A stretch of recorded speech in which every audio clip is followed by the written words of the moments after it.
Það hafi ekki verið eitthvað 63 eða 64, við vorum allavega mjög ung, sem að faðir okkar eða foreldrar okkar tók upp þann sið að fara eina ferð með leigubíl út í sveitina með ekki allan hópinn kannski, en svona yngstu krakkarnir sem voru nú allmargir yngri krakkar og faðir minn hann samdi við einn leigubílstjóra í Hafnarfirði að eyða með okkur einum degi. Og við gerðum þetta í 2-3 sumur og það var alltaf sami leigubíl sem kom og sami einstaklingur sem kom, góður kall og fínn kall og skemmtilegur náungi og allt það. Hvort hann var allan tíman á Sinka Ariana, við munið eftir honum. Það var franskur bíl sem var tíma talsvert mikið af sem leigubílar. Þeir gengu nú úr sér eftir 2-3 ár og komu svo ekki aftur vegna þess að þeir voru stórir og allt saman það, en þeir hentuðu ekki vel vegna þess að vélarstærðin var ekki nóg til þess að, í þetta verkefni. Þannig að þær gengu úr sér aftur og það var til alveg hellingur af þessum Sinka-bílum og í þessum Sinka-bíl þá fórum við dagsferð frá eitthvað 10 morgunni fram eftir degi eða kannski fram undir kvöldmatt, austur eftir öllu og það var nú aldeilis gaman því að svona bíltúrar, þetta var aldeilis ekki daglegt brauð á þessum árum. Ekki bara hjá okkur, heldur bara almennt séð. Þetta var ákveðin stað að geta veitt sér þetta. Og eiga þessa dagstund í þessum ferðum. Við fórum sem sagt austur fyrir fjalli svo sagt var og keyrðum í gegnum Selfoss og áfram út Flóann og við fylgdustum með í gegnum bílrúðuna og okkur fannst mikið til koma. Þetta var ekki það sem við vorum að horfa á hverjum degi, en sáum þarna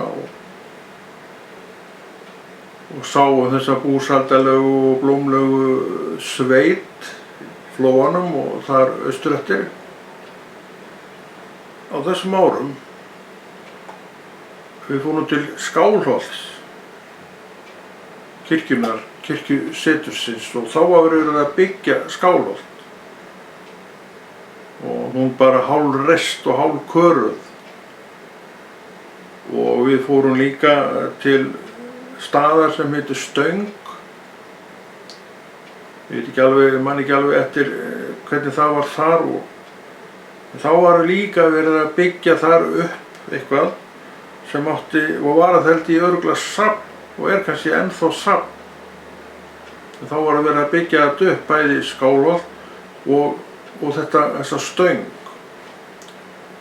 Og ég man eftir því að yfir á var að fara og ár voru margar þá óbrúaðar og Sinkan fer út í ána og stoppar á miðri leið. Það komist ykkur vastareitill í kveikju og þá stoppaði allt þar með. Og við krakkarnir óðum í land og faðir minn líka. Það var grunnt en ég man eftir því að leigubílstjórinn tekur móður mína á bakið og bar hana í land. Þetta var svona heiðursmaður. Ég man alltaf eftir því þegar ég sá mömmu á baki leigubílstjórans. Manni fannst þetta nú mikil fengleg sjón og maðurinn að meiru að bjarga móður hans. Það var svona það sem ég sá með mínu barnalegu augum.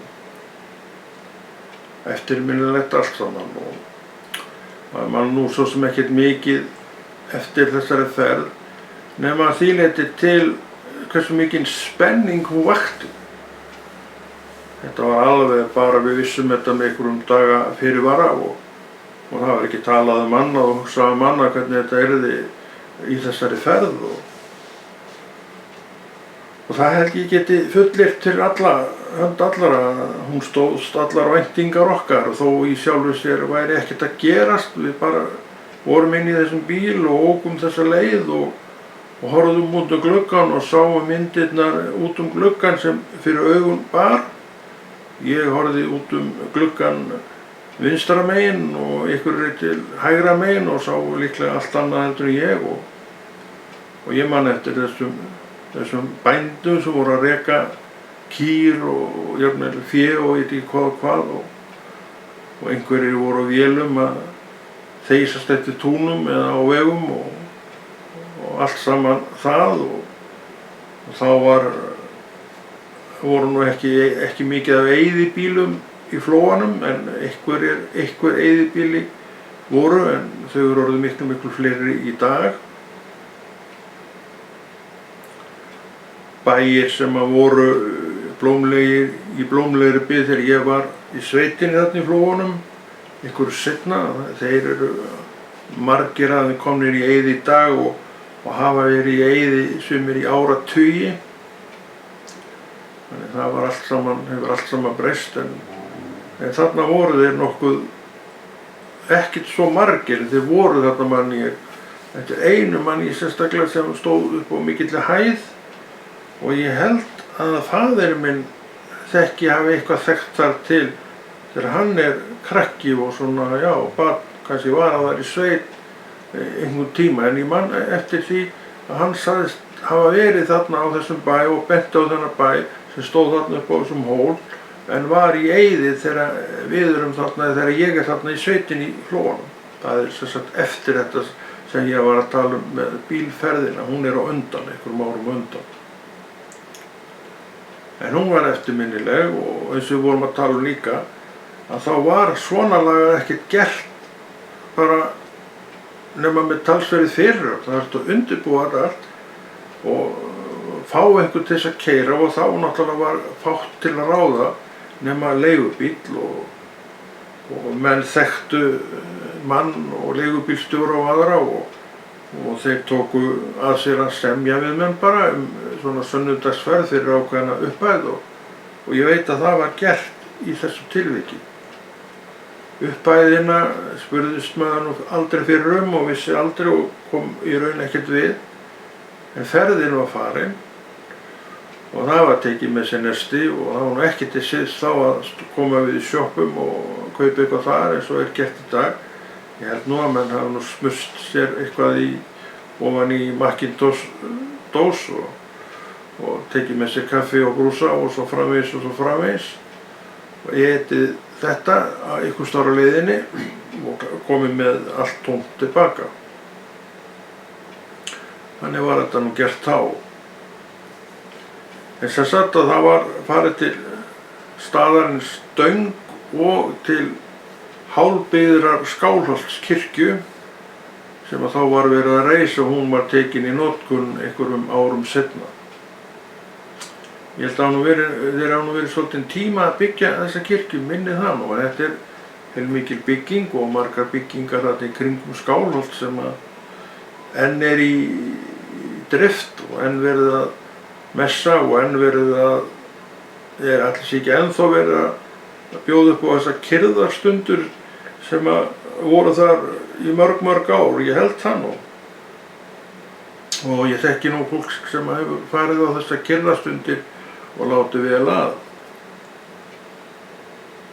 Svona var þetta nú á þeim tíma. Og þá voru ennþá þessar Simco Ariana bílar í leigubílaakstrinum en þær voru ekki endurnýjaðar, það held ég megi örugglega segja. Það fengu kannski ekki að ganga úr sér en eftir 2-3 ár held ég að þær hafa allar verið komnar úr þessum leigubílaakstri eins og við vorum að tala að þær þótti ekki alveg henta í það dæmi allt saman. Og í Hafnarfirði það var svona ekkert mikið þetta en þetta voru svona ákveðnar ferðir sem voru farnar sem að svona vöktu svolítið athygli.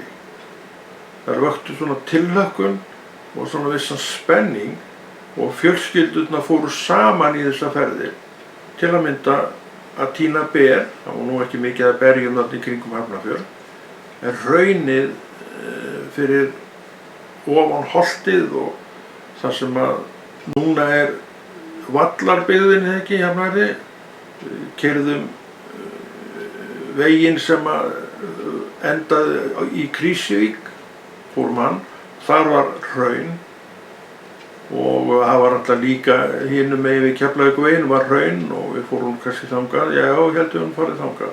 Þar var eitthvað að berjum og þangað fórum við nokkuð saman, fjölskyldan, og það var saman þar, það var tekið með sér teppi og eitthvað til að eta og svo var sest í einhverja laut og þar var drukkið kaffi, eða þetta var nú ekki gert með góðu veðri og svo var kannski farið að tína einhver ber, þetta var nú aldrei nefnt þannig sé berjatínsla, en þetta var nú bara tínt upp í sig og kannski kom inn lítil Macintosh með heim að ferð lokinni, en þetta var nú bara aðalega til þess að rífa sig burt af heimilinu og brjóta eitthvað daginn upp. Þetta held ég að við höfum bara kannski farið með strætó upp á Holt og gengið þaðan, eða gengið alla leið frá Hellisgötunni og upp á Holtið. Ég man ekki alveg hvernig þetta var, en það geti bæði hafa verið inn í myndinni.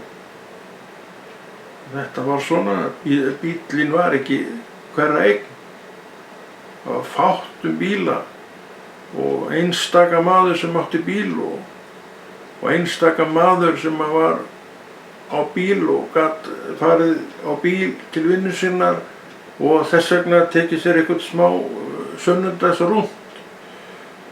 Sunnudagarnir voru oft notaðir til að svona aðeins að fara á milli, og það var nú einn siðurinn sem var nú nokkuð góður siður, að fjölskyldan, mann eftir þessu heima tíma, að fjölskyldan gjarnan mætti heima hjá foreldrum mínum á sunnudögum. Það var nokkuð, til að byrja með, nokkuð algengt. Og þá var Martumanninn í Kóngsgerði og svona, það var ekkert verið að bjóða neitt, ekkert verið að kalla neitt eftir þess, en þetta einhvern veginn var vani. Þetta var ekki bara vani hjá okkur, þetta var mjög algengt að fólk hefði þennan háttinn á þessum tíma. En þetta ekki lengur. Hefur svo margt breyst. Ég ekkert að segja gott eða vont, en þetta hefur svo margt breyst og einhvern veginn samgóngurinn orðinn miklu minni. En þarna komu menn bara saman á sunnudögum og gerðu svona á þessu tímabili, svona framundir kannski 68, 9 eða 60 eitthvað svoleiðis. Þetta sé nú mikið til aflagt, svona 70, það held ég sé nú, en var á þessu tímabili og meira þó fyrir hluta þess áratugar. En þá hafði þetta verið kannski 10-15 ára á undan. En svona að byrja að fjara undan eftir kannski 65 get ég trúað. Þá nú farið að fjara undan þessu aftur.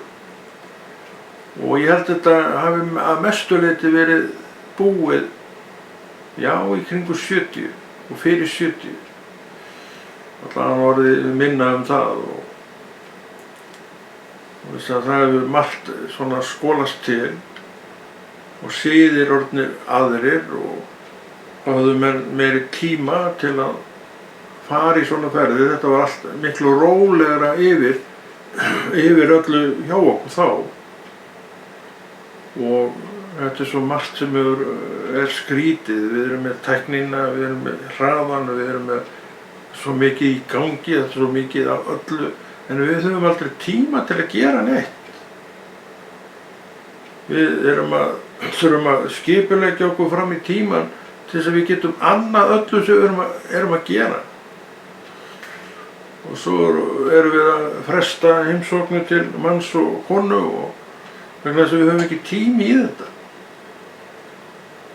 En ég held að tækin til að mynda, svo við förum aðeins út í það, hafa nú verið einmitt til þess hugsuð að menn hefðu meiri tíma svona fyrir hvorn annan. En þetta hefur allt spilast í öfuga átt og þetta hefur aukið tímaþröngina og krefst meiri skipulags en áður hefur verið. Já, rassvasa bókhaldið, það eitt sinn dugði.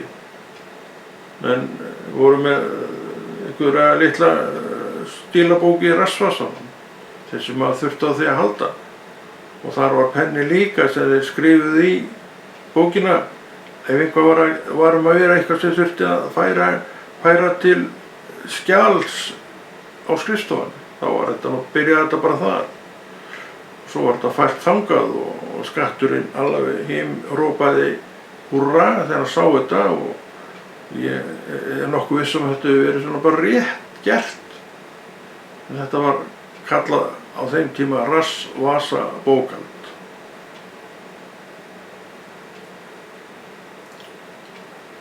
Svona var þetta nú í minni æskutíð, þá var þetta nú allt uppi.